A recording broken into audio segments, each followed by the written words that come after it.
Hello guys, so ito pa yung ihahanda natin for dinner. Meron tayo ditong persil, 2 egg, tomato, onion, tapos meron tayong turkey, pak soy, tapos olive oil ang gagamitin natin. Okay, let's go!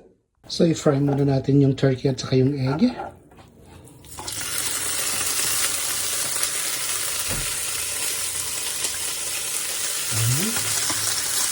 At tayin lang hanggang brown, golden brown. Tapos lagyan na natin yung egg. So, okay nito.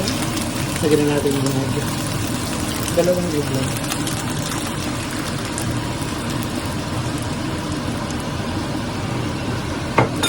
So, antayin na lang natin hanggang maluto.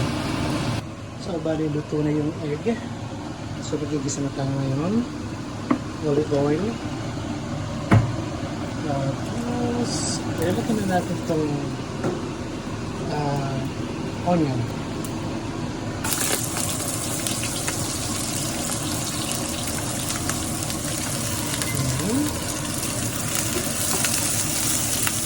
Isa lang mabilis. Tapos dito sa gilid, ano natin ilagay ngayon dito sa gilid itong kamatis. So, hindi natin kalulutuin overcook kasi kailangan natin yung freshness ng kamatis. Masarap kainin yan kahit na hindi siya masyadong luto. Tapos dito na natin ihalo ngayon itong paksoy sa ibabaw. Ayan, paksoy. Tapos itong persil dito sa gilid lang. Tapos balik half-cook lang lahat yan.